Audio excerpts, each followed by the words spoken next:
Hello बच्चों, class 11th chemistry के lecture में आपका बहुत बहुत स्वागत है। जो लेक्चर आपको जेई और नीट की हेल्प करने वाला है 2027 में। तो आप जल्दी से जल्दी ट्रेंडिंग ट्विटर को सब्सक्राइब कर लो। देखो, माइक तो चल चुका है ट्रेंडिंग ट्विटर की तरफ, क्योंकि उसे पता है कि उसे अगर अच्छे कॉलेज में जाना है तो आपको जेई और नीट का एग्ज़ाम देना पड़ेगा। और वो उसकी तैयारी करने के लिए ट्रेंडिंग ट्विटर को फॉलो कर चुका है। और अगर आपने अभी तक नहीं किया तो जल्दी से फॉलो कर लो, क्योंकि आपको पता है सीबीएसई में अगर आप 100% मार्क्स भी ले आए तो भी भैया आपको कोई लोकल कॉलेज मिलने वाला है जो आपके आसपास है ना, गली मोहल्ले में आपको मिल जाएगा। और वहाँ से डिग्री करके आपको कोई फ़ायदा नहीं है। तो जल्दी से जल्दी ट्रेंडिंग ट्विटर को फॉलो करो और अपना फ्यूचर सिक्योर करो। चलिए, आज है हमारा स्ट्रक्चर ऑफ एटम का लेक्चर नंबर 12। टेलीग्राम चैनल को ज्वाइन कर लेना अगर जिसको नोट्स चाहिए। तो चलिए, आज हम पढ़ने जा रहे हैं हेजनबर्ग्स अनसर्टेनिटी प्रिंसिपल। अब ये हेजनबर्ग अनसर्टेनिटी, अनसर्टेनिटी क्या होता है बेटा? कि मतलब कोई चीज़ जो सर्टेन ना हो। ठीक है। अनसर्टेनिटी का मतलब क्या है? Not certain. सर्टेन मतलब एग्जैक्ट हमें नहीं पता क्या होने वाला है। ठीक है। जैसे अभी तक जितने मॉडल्स आए हैं उन सभी मॉडल्स में आपने देखा, जैसे बोहर मॉडल की लेटेस्ट बात करें तो पहले तो हमें ये भी नहीं पता था कि सर्कुलर है ना, ऑर्बिट। चलो जी, ये भी पता लग गया सर्कुलर है। फिर उन्होंने ये भी बताया कि इलेक्ट्रॉन भैया हर जगह नहीं मिलेगा, है ना। इलेक्ट्रॉन कहाँ मिलेगा? सिर्फ उस ऑर्बिट में मिलेगा जिसका एंगुलर मोमेंटम NH/2 पाई के बराबर हो। ये चीज भी बताई। तो उसके बाद भी, ठीक है, उसके बाद भी क्या हुआ कि हेजनबर्ग जी ने बताया कि भैया चलो ठीक है, ये ऑर्बिट है जिसका एंगुलर मोमेंटम NH/2 पाई है। ये ऑर्बिट है जिसका एंगुलर मोमेंटम क्या है? NH/2 पाई है। ओके।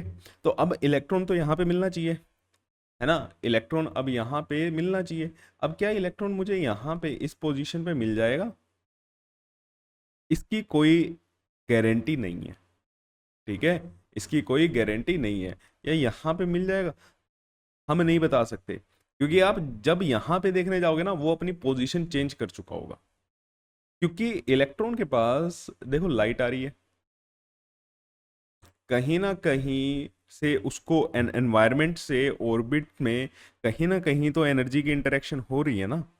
तो कहीं से भी अगर उसको थोड़ी सी भी एनर्जी वगैरह मिली तो एनर्जी मिलते ही इलेक्ट्रॉन की एनर्जी चेंज होगी या इलेक्ट्रॉन की एनर्जी चेंज होगी, तो क्या पता वो अपनी पोजीशन क्या कर ले, चेंज कर ले। ठीक है। क्या पता वो अपनी पोजीशन क्या कर ले, चेंज कर ले। और एनर्जी मिलने के कारण उसका मोमेंटम भी चेंज हो सकता है। ठीक। दो चीजें इन्होंने कहा कि पोजीशन और मोमेंटम दोनों का एग्जैक्ट पता करना ये चीज पॉसिबल नहीं है। आप ये पता कर सकते हो कि किस रेंज में आपको इलेक्ट्रॉन मिल जाएगा। हेजनबर्ग क्या कहते हैं कि एग्जैक्ट पोजीशन निकालना, ठीक है, एग्जैक्ट पोजीशन निकालना पॉसिबल ही नहीं है कि इलेक्ट्रॉन इस पॉइंट पे आपको बैठा हुआ मिलेगा। ये कहते हैं हाँ, आप एक आइडिया लगा सकते हो कि ये रेंज होगी, कि यहां से यहां तक हो सकता है आपको इलेक्ट्रॉन मिल जाए। ठीक है। तो हेजनबर्ग ने क्या बताया कि भैया हम एग्जैक्ट नहीं बता सकते। आप जो भी चीज बताओगे, मान लो आप बताते हो कि इलेक्ट्रॉन ठीक है यहाँ पे है ना, वो उसकी एग्जैक्ट पोजीशन नहीं होगी। जैसे ही आप नेक्स्ट मूवमेंट आप देखोगे इलेक्ट्रॉन यहां से मूव कर चुका होगा, तो हम रेंज बता सकते हैं कि भैया इतने गैप में आपको, इतनी पोजीशंस में आपको इलेक्ट्रॉन मिल सकता है। तो there is no guarantee of exact position and exact momentum of electron. ये इन्होंने बात की। तो इनकी स्टेटमेंट क्या थी? It is not possible, it is not possible to determine the exact position and exact momentum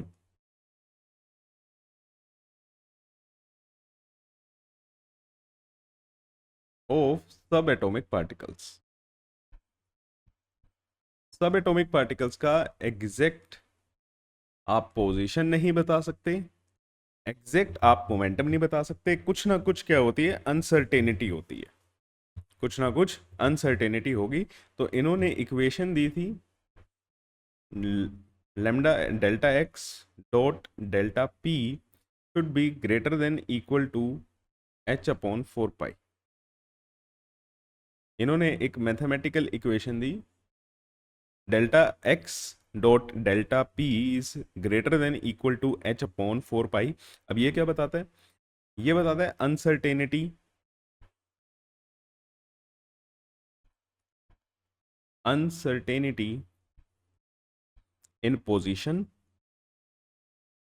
position में कितना चेंज आएगा, ठीक है। और ये क्या बताता है, अनसर्टेनिटी, डेल्टा पी क्या बताता है, uncertainty in momentum, uncertainty in momentum, ठीक। जैसे डेल्टा एक्स का मतलब क्या होगा, मीन्स आप ये बोलो कि ये लो जी, ठीक है, ये एक रूम है, ठीक, ये एक क्या है, रूम है, इसकी लेंथ मान लो 3 मीटर या 4 मीटर, ये एक बॉक्स है 3x4 का, है ना, 3x4 का ये एक बॉक्स है। तो यहां पे हम कहते हैं कि इलेक्ट्रॉन मिलेगा, यहां पे हम क्या कहते हैं कि इलेक्ट्रॉन मिलेगा। अब वो इलेक्ट्रॉन यहां पे किस पॉइंट पे होगा, हम ये एग्जैक्ट नहीं बता सकते।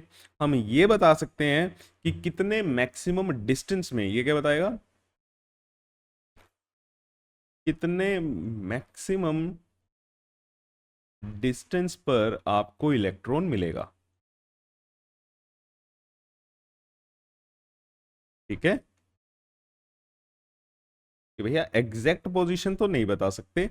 हाँ, तो इसके लिए, इस बॉक्स के लिए डेल्टा एक्स की वैल्यू क्या होगी बेटा, यहां पे मैक्सिमम डिस्टेंस क्या हो सकता है, 3 4।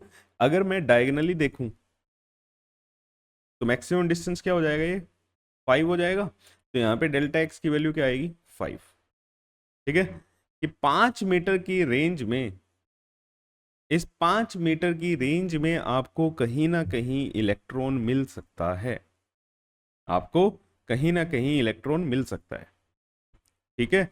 और ऐसे ही डेल्टा पी, डेल्टा पी को अगर मैं लिखना चाहूं तो मोमेंटम क्या होता है, एम वी। और यहां पे जो अनसर्टेनिटी आएगी डेल्टा पी में, जो अनसर्टेनिटी आएगी वो देखो, मास तो नहीं चेंज होगा इलेक्ट्रॉन का, तो फिर चेंज क्या होगी, वेलोसिटी, ठीक है। उसके हर पॉइंट पे क्या हो जाएगी, वेलोसिटी उसकी चेंज होगी, ठीक है, वेलोसिटी क्या होगी, उसकी चेंज होगी। तो वेलोसिटी भी आप ये नहीं बता पाओगे कि एग्जैक्ट इस पॉइंट पे इसकी वेलोसिटी क्या है, ठीक है, एग्जैक्ट इस पॉइंट पर इसकी वेलोसिटी क्या है। तो हमारे पास ये इक्वेशन आपको ध्यान रखनी है, delta x dot delta p greater than equal to h upon 4 pi. इसी को आप ऐसे लिख लो, delta x m delta v greater than equal to 4 h upon 4 pi. या इसी को एनर्जी की टर्म्स में भी लिखा जाता है, ठीक है, इसी को एनर्जी की टर्म्स में भी लिखा जाता है, delta E dot delta T greater than equal to H/4 pi. तो ये आपके कुछ रिलेशन हैं जो आपको ध्यान रखने हैं। सर ये एनर्जी वाला कैसे आया, है ना, एनर्जी और मोमेंटम को क्या किया है, बस चेंज किया है। ये आप होमवर्क में भी करके देख लेना, P = mv होता है। यहाँ पे अगर आप टाइम से मल्टीप्लाई कर दो और टाइम से डिवाइड कर दो तो ये ma हो गया। फिर ये क्या आएगा, फोर्स बन गया, ठीक है, ये क्या बन गया, फोर्स बन गया। तो डेल्टा एक्स से मल्टीप्लाई करके तो हम इसको एनर्जी की टर्म में लेके आते हैं, ठीक है, रिलेशन बना बना के ना हम इसको एनर्जी की टर्म्स में लेके आते हैं। तो ये 3 इक्वेशन आपको याद होनी चाहिए, ये आपकी एनर्जी है,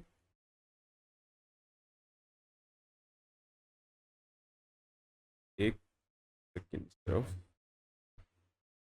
ये लो, ये आपकी क्या है, एनर्जी, अनसर्टेनिटी इन एनर्जी और अनसर्टेनिटी इन टाइम।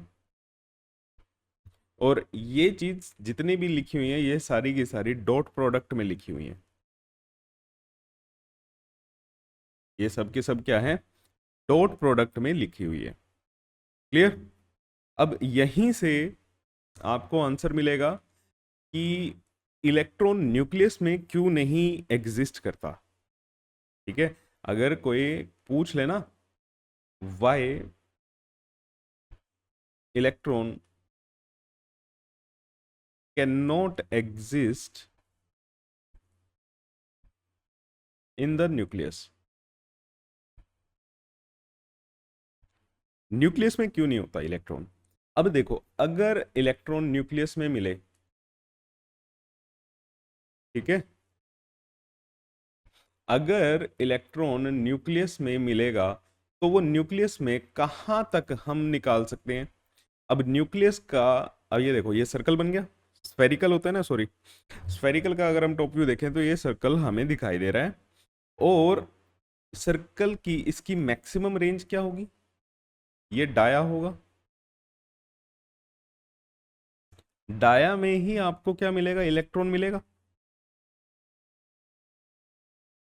और ये डायामीटर या साइज की अगर आप बात करो, ठीक है, वो कितना होता है, 10⁻⁻15 मीटर। मतलब आपको इलेक्ट्रॉन की एग्जैक्ट पोजीशन तो नहीं पता, लेकिन आप ये बताओगे कि न्यूक्लियस के अंदर, मतलब 10⁻⁻15 के अंदर अंदर आपको क्या मिलेगा, आपका न्यूक्लियर इलेक्ट्रॉन मिलेगा। मींस यहाँ पे डेल्टा एक्स की वैल्यू क्या होगी, 10⁻⁻15 मीटर। ठीक है, और जो हमारे पास इक्वेशन है वो क्या कहती है, delta x dot delta p या m delta v greater than equal to h/4 pi. अगर हम यहाँ पे वैल्यू सब्स्टिट्यूट करें 10⁻⁻15, ठीक है, या हम सीधा सीधा इसको पहले इधर ही ले जाते हैं,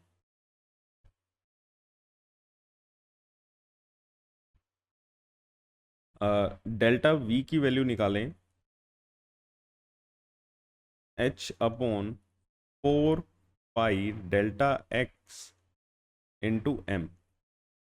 तो अब वैल्यू डालना, 6.6 into 10⁻⁻34 upon 4 into pi into mass 9.1 into 10⁻⁻31 into 10⁻⁻15। ठीक है, अगर आप इसको सोल्व करोगे,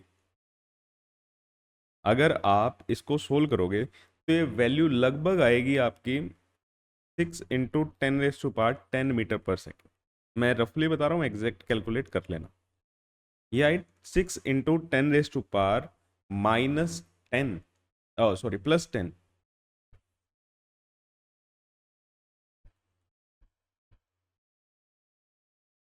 और ये क्या है, अनसर्टेनिटी इन वेलोसिटी।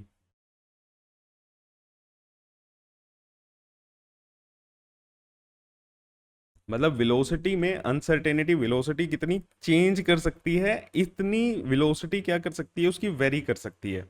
ये एग्जैक्ट नहीं है, मतलब एग्जैक्ट जो होगी वो इस रेंज से भी क्या होगी, वेरी कर सकती है। और यहां पे आप ये देख रहे हो, ये किसके ऑर्डर का आ रहा है, वेलोसिटी आ रही है 10⁻, वेलोसिटी, अनसर्टेनिटी इन वेलोसिटी है 10⁻10। ये वैल्यू इतनी ज्यादा है, दिस इज ग्रेटर देन, ठीक है, ये चीज तो आप ऐसे लिखें, this is greater then speed of light. और ये अनसर्टेनिटी है, अनसर्टेनिटी का मतलब इतने से तो वेरी करेगी। मतलब इलेक्ट्रॉन अगर न्यूक्लियस में एग्जिस्ट करेगा तो उसकी वेलोसिटी 10⁻10 के ऑर्डर की होगी, जो कि पॉसिबल ही नहीं है। भैया लाइट की स्पीड से ज्यादा कैसे हो सकती है, हम कहते हैं ना लाइट ही सबसे फास्टेस्ट है, लाइट से ज्यादा फास्ट कोई मूव ही नहीं करता, तो इसकी वेलोसिटी इतनी ज्यादा कैसे आ गई। ठीक है, तो this is not possible. Means अगर इलेक्ट्रॉन न्यूक्लियस में आए तो उसकी वेलोसिटी स्पीड ऑफ लाइट से भी ज़्यादा होगी। तो भैया ऐसा तो पॉसिबल ही नहीं है। तो therefore electron can not exist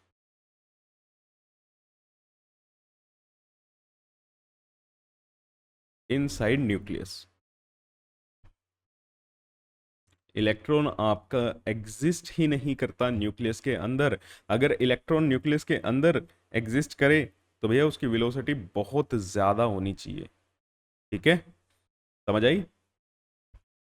चलो अब कुछ क्वेश्चंस लगाते हैं इस पे ताकि आपका, ठीक है, ये टॉपिक पक्का हो जाए। छोटा सा ही टॉपिक है, ठीक है। चलो क्वेश्चन आपके सामने, और ये जो इतने भी क्वेश्चन आएंगे ये आपका बेस है जेई और नीट के लिए। ठीक है, ये सारे के सारे क्वेश्चन आपके जेई और नीट के ही हैं। ठीक है, और उन्हीं को आपको कंसोलिडेट करना है। देखो, calculate the uncertainty in velocity of a wagon. Wagon मतलब ये लगा लो डब्बा, ठीक है, और जैसे रेल का डब्बा होता है वो, of mass 3000 kg whose position in is known to an accuracy of plus minus 10 picometer। means आप ये समझो कि अगर हम कहीं पे ये बॉक्स बना रहे हैं, मान लो ये वैगन है 3000 kg का, ठीक है, मास दे दिया, ये is known to an accuracy of position. उसकी क्या है मतलब, ये आप इसको इलेक्ट्रॉन मानते है ना, कि भैया इलेक्ट्रॉन में जैसे पोजीशन सर्टेन नहीं रहती वैसे ही क्या ये प्रिंसिपल मैक्रोस्कोपिक बॉडीज के लिए भी लगता है, वो देख रहे हैं। मीन्स ये वैगन है, इसकी भी कुछ ना कुछ एनर्जी होगी, तो एनर्जी के कारण हो सकता है इसकी पोजीशन चेंज हो जाए। तो वो कह रहे हैं भैया प्लस माइनस, ठीक है, ये +10 पिकोमीटर और ये -10 पिकोमीटर, इतने रेंज में इसकी क्या करती है, वेरी करती है पोजीशन। ठीक, तो ये क्या दे रखा है, डेल्टा एक्स की वैल्यू, डेल्टा एक्स दे दिया 10 पिकोमीटर। सर प्लस माइनस क्यों नहीं लिया? बेटा प्लस माइनस आपको रेंज बता रहा है कि इतने इस लेंथ तक आपको ये वैगन मिल सकती है। ठीक है, एग्जैक्ट पोजीशन नहीं बताई, अनसर्टेनिटी बताई कि मुझे एग्जैक्ट पॉइंट नहीं पता, लेकिन हाँ +-10 के अंदर ही आपको क्या मिलेगी, ये वैगन मिलेगी। तो एक्स की वैल्यू होगी ये +10 पिकोमीटर, और ये पिको है मीटर में, ध्यान रखना, इसका मतलब 10 × 10⁻12 मीटर।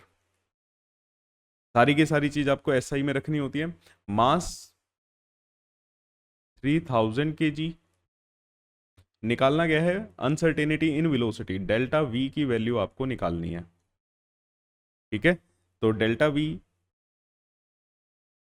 क्या हो जाएगा, H/4πm∆x।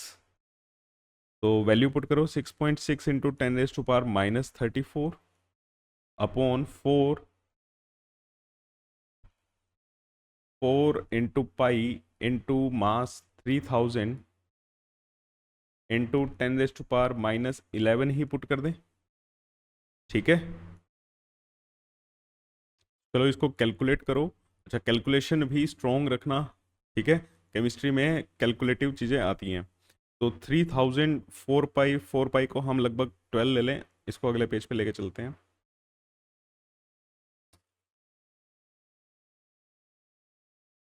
6.6 × 10⁻34 अपॉन 4 पाई को मैं लगभग 12.5 ले लेता हूँ, ×3, और 1000 था तो वो 11 × 10⁻8 कर देते हैं।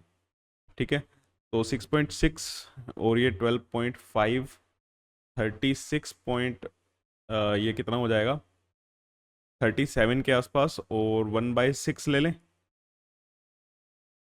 इस पूरे को, 1/6, और ये कितना हो जाएगा, 10⁻12 ऊपर जाएगा, 8 ऊपर जाएगा, तो 34 - 8 20, कितना आएगा ये, 24, सॉरी 26। तो 1/6 मतलब इसको 10 अगर हम करें तो 10/6, 10/6 का मतलब 5/3। तो 5/3 × 10⁻27 की अनसर्टेनिटी इन वेलोसिटी कितनी आएगी, -27 के आसपास, तो 5/3 इंटू 10⁻⁻27 मीटर पर सेकेंड। अब यहाँ से आपको क्या चीज़ दिखाई दे रही है कि वेलोसिटी की अनसर्टेनिटी आई -27 के ऑर्डर की। ठीक है, ये -27 बहुत ही ज़्यादा क्या है, कम है। तो हेजनबर्ग अनसर्टेनिटी प्रिंसिपल का भी मैक्रोस्कोपिक बॉडीज के लिए कोई सिग्निफिकेंस नहीं है।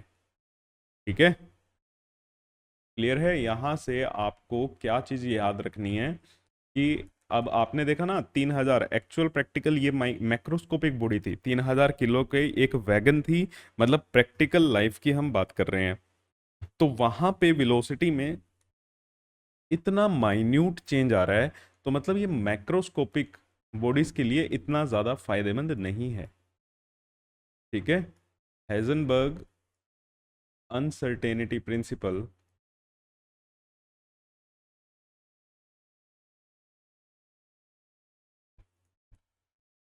ठीक है, ये this holds no practical significance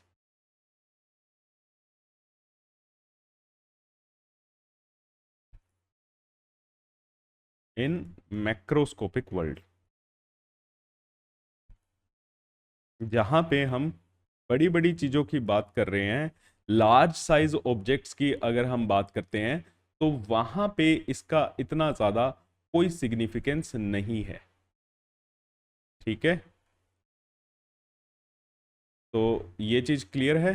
अब यहां से हमने, इसीलिए मैंने आपको पहले नहीं बताया था ये कि ये इसका सिग्निफिकेंस है या नहीं। अब आपने न्यूमेरिकली सोल्व करके देखा तो भैया इस वैगन की वेलोसिटी में 10⁻⁻27 मीटर पर सेकंड का चेंज आएगा, है ना, इतनी अनसर्टेन होगी जो भी इसकी वेलोसिटी होगी। तो ये तो कुछ भी मतलब एक प्रैक्टिकल चेंज तो है ही नहीं। ठीक है, इतनी बड़ी साइज के लिए मेजर भी नहीं होगा, दिखाई भी नहीं देगा भाई ये तो इसीलिए हेजनबर्ग अनसर्टेनिटी प्रिंसिपल का हमारी प्रैक्टिकल लाइफ में कोई एप्लीकेशन नहीं है, हम इसको नहीं देखते।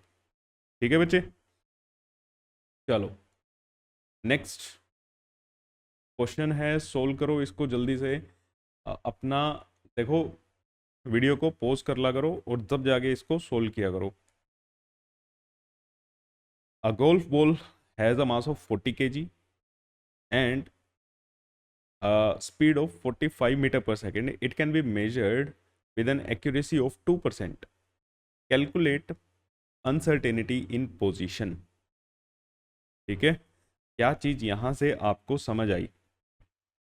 देखो, गोल्फ बॉल का मास दिया है 40 kg,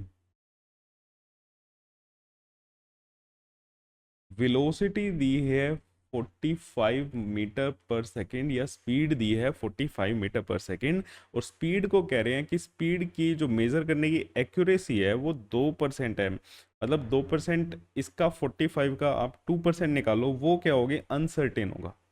ठीक है, इतना 2% का एरर हो सकता है। तो अगर मैं डेल्टा वी निकालूं, डेल्टा वी मेरा क्या होगा, 2% ऑफ वी।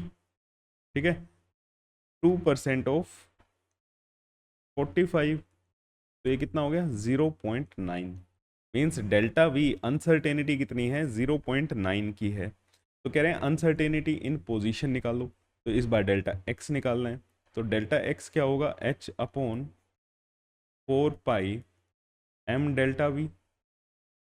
तो 6.6 इंटू 10⁻⁻34 अपॉन 12.5 इंटू मास 40 इंटू 0.9। ठीक है, ये 40 kg ना, मेरे को यहाँ पे थोड़ा गड़बड़ लग रही है। एक काम करो, इसको 40 ग्राम करो। ठीक है, क्योंकि यार 40 किलो की कहाँ होती है एक गोल्फ बॉल, है ना। ये 40 ग्राम होगा, तभी इसकी वेलोसिटी इतनी हाई जाएगी, अदरवाइज उसको इतनी स्पीड से हिट करना भी प्रैक्टिकली पॉसिबल नहीं है। इसको ग्राम कर लेना, और ये 0.9। ठीक है, तो अगेन कैलकुलेट करो। अब कैलकुलेशन वाला पार्ट भी स्ट्रोंग होना चाहिए भाई। तो ये कितना आएगा, 0 n, एक ज़ीरो से एक ज़ीरो ये कैंसिल, एक ज़ीरो से एक ज़ीरो क्या हो जाएगा, ये कैंसिल हो जाएगी, पॉइंट से पॉइंट कैंसिल हो गया, तो ये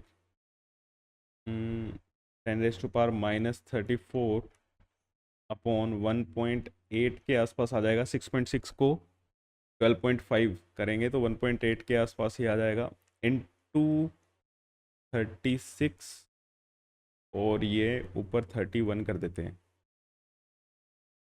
ठीक है, तो अब यहाँ से ये कितने का ऑर्डर निकल रहा है भाई, इसको आप कैलकुलेट कर लेना। तो रफली अगर मैं बात कहूँ, 10⁻31 मीटर की अनसर्टेनिटी आ रही है ना, ये अनसर्टेनिटी आ रही है पोजीशन में। अब अगेन गोल्फ बॉल एक प्रैक्टिकल चीज़ है, ठीक है, डेली लाइफ में आपने देखी भी हुई है, साइज भी ठीक है। अब उस साइज में भी इतनी कम अनसर्टेनिटी आई। पिछली बार हमने वेलोसिटी में अनसर्टेनिटी देखी थी वैगन की, इस बार आप गोल्फ बॉल, सर वो तो थी 3,000 किलो की थी, बहुत बड़ी चीज़ थी, ये तो 40 ग्राम की बॉल है ना, उसकी भी पोजीशन में इतनी कम अनसर्टेनिटी आई है। अगेन वही बात कि हेजनबर्ग अनसर्टेनिटी प्रिंसिपल जो है वो आपका प्रैक्टिकल लाइफ में कोई एप्लीकेशन नहीं है उसकी। ठीक है बच्चे, उसकी प्रैक्टिकल लाइफ में कोई एप्लीकेशन नहीं है। तो यहाँ पे कैलकुलेट कर लेना और कैलकुलेट करके बताना मेरे को कितना आता है ये। चलो next question, if uncertainty in position is equal to uncertainty in momentum, find uncertainty in velocity. चलो, यहाँ पे कोई डाटा नहीं दिया हुआ, तो हमारा कोई एक्सप्रेशन की टर्म में निकलेगा। ठीक है, एक तो बच्चे आप डाटा नहीं देते तो घबरा जाते हो कि पता नहीं क्या होगा, कोई ना कोई एक्सप्रेशन आ जाएगा। क्या कह रहे हैं कि डेल्टा एक्स की वैल्यू अगर डेल्टा पी के बराबर है तो अनसर्टेनिटी निकालो डेल्टा वी में। डेल्टा वी मतलब आपको निकालना है, तो हमें क्या पता है, delta x into delta p is greater than equal to h upon 4 pi. इतना क्लियर। अब डेल्टा एक्स अब मुझे निकालना है डेल्टा वी, तो डेल्टा वी तो डेल्टा पी के अंदर ही आएगा, तो मैं डेल्टा एक्स को यहाँ से हटाता हूँ, तो delta p dot delta p h upon 4 pi greater than equal to h upon 4 pi. तो यहाँ पे एम डेल्टा वी का होल स्क्वायर हो जाएगा, एच अपॉन 4 पाई। तो यहाँ से डेल्टा वी कितना आएगा, delta v h upon 4 pi m square का अंडर रूट। तो delta v greater than equal to 1/2m बाहर ले लेते हैं, एच अपॉन पाई। ठीक है, तो ये आपका फाइनल आंसर हो जाएगा। क्लियर। तो ऐसे ऐसी चीज़ें आपके बोर्ड्स में भी आती हैं, तो अभी जो आपके सितंबर टेस्ट होने वाले हैं उसमें भी आपको क्या करेगा, हेल्प करेगा। अभी मैं आपको मोस्ट इंपॉर्टेंट क्वेश्चन यहाँ के बता दूंगा, ठीक है, एक पूरा का पूरा सेशन ले लेंगे। तो जो आपके मोस्ट इंपॉर्टेंट क्वेश्चंस आएंगे ना सितंबर टेस्ट में, उनकी मैं आपके लिए एक सीरीज डाल दूंगा, जल्दी जल्दी से वो क्वेश्चंस आ जाएंगे, वो करके चले जाना और आपका सितंबर टेस्ट अच्छा हो जाएगा। The uncertainty in position of electron is equal to its de Broglie wavelength.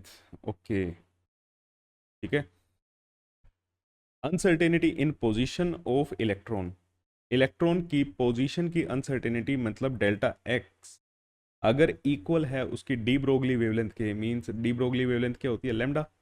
The minimum percentage error in its measurement of velocity under this circumstance will be. तो हमें ये चीज़ दी हुई है, निकालना क्या है, परसेंटेज एरर निकालना है, means delta v upon v into 100, ये कितना होगा, इसे बोलते हैं हम परसेंटेज एरर। ठीक है, इसे क्या बोलते हैं, परसेंटेज एरर, या बोलो परसेंटेज चेंज कितना आया, क्या बोल सकते हो आप, परसेंटेज चेंज। तो अब हमें पता क्या है, हमें तो एक इक्वेशन पता है जिसे हम कहते हैं delta x dot delta p greater than equal to h upon 4 पाई।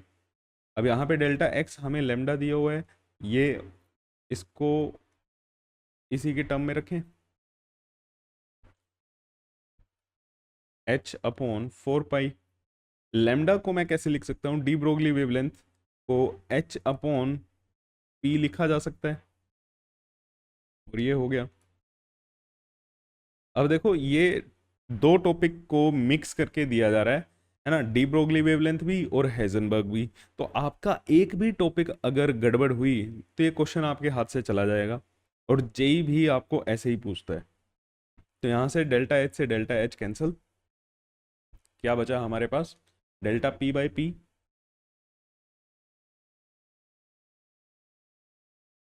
1/4 पाई। ठीक है, आप यहाँ पे इक्वेलिटी लेके चलना चाहो वो भी लेके चल सकते हो, मतलब मिनिमम तो क्या होगा, ये इक्वल ही होंगे ना, उससे ज़्यादा भी हो सकते हैं। ठीक, तो m delta v upon m we,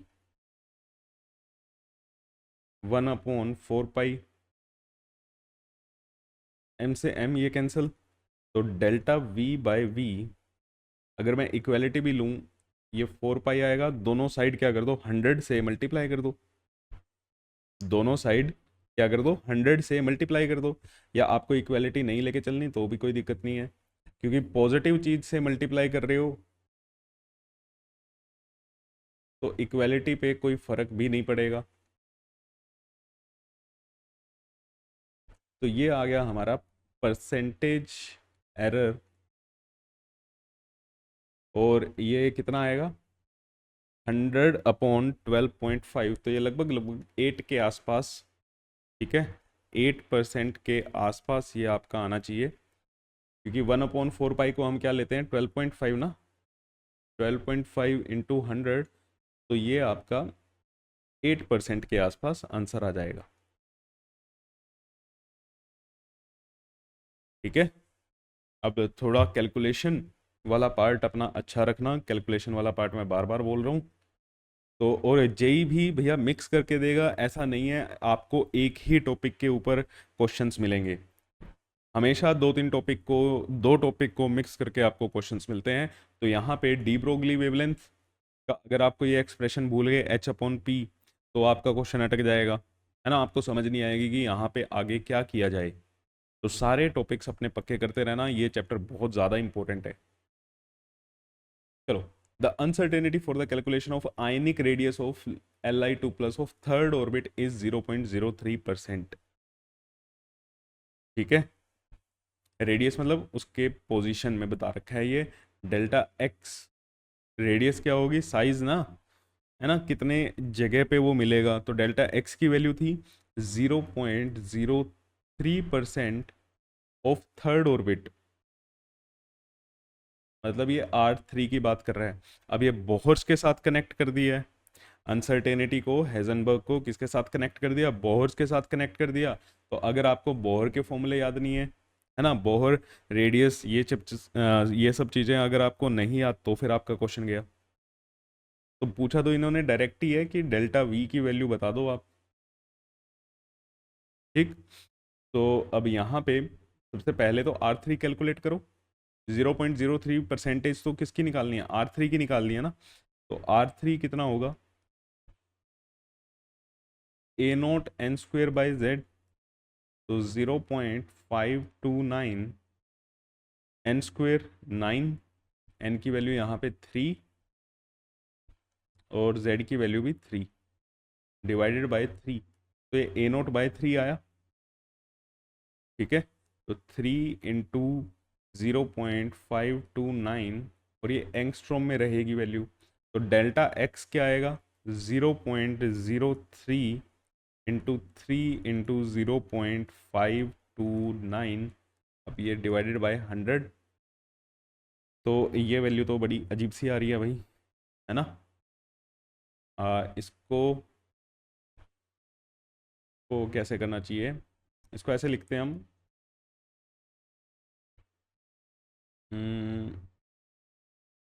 0.09, चलो ऐसे ही लिखना पड़ेगा, 0.09 इंटू 0.529 इंटू 10⁻⁻12 हो जाएगा। एंगस्ट्रॉम में नहीं रखेंगे, मीटर में रखेंगे। तो अब आप वैल्यू डालो, कैलकुलेटिव पार्ट देखो इसमें ज़्यादा है, h upon 4 pi m delta x 6.6 into 10⁻⁻34 upon 12.5 into mass. Mass क्या होगा? इलेक्ट्रॉन का मास, इलेक्ट्रॉन घूम रहा है, तो 9.1 इंटू 10⁻31 है ना, into x 0.09 into A0 into 10⁻⁻12। ये बहुत लंबी लंबी कैलकुलेशंस जा रही हैं, ठीक है, बहुत लंबी कैलकुलेशन जा रही हैं। तो यहाँ पे अब वैल्यू निकाल लेना। अब देखो ये इलेक्ट्रॉन की बात हो रही है, तो यहाँ पे कुछ वी की वैल्यू ना सिग्निफिकेंट आएगी, मतलब नेगेटिव में आंसर नहीं आएगा, 10⁻⁻- नहीं होगा, कुछ 10⁻⁻ पॉजिटिव वैल्यू आएगी, 4, 5, 6 ऐसा कुछ, या उससे ज़्यादा भी आ सकती है, ठीक है। तो आप कैलकुलेट कर लेना, वो फाइनल क्या होगा, आपका आंसर होगा। अब इलेक्ट्रॉन के केस में ये सिग्निफिकेंट वैल्यू आपको मिलेगी, तो इसीलिए सब एटॉमिक पार्टिकल में ये अप्लाई हो रहा है, और प्रैक्टिकल लाइफ में इसको हम कहीं पे भी अप्लाई नहीं करते, ठीक है। तो यहाँ पे आपका हेजनबर्ग अनसर्टेनिटी प्रिंसिपल खत्म होता है। तो पिछले टॉपिक सारे के सारे रिवाइज कर लो, क्योंकि अब आपका लास्ट टॉपिक आ रहा है वेव मैकेनिकल मॉडल, ठीक है। अब आपका quantum mechanical model next topic से आपका स्टार्ट हो जाएगा। अगले वाली क्लास थोड़ी ज़्यादा लंबी रहने वाली है, हो सकता है 1.5 घंटे की क्लास रहे, तो भैया अच्छे से रिवाइज करके आना।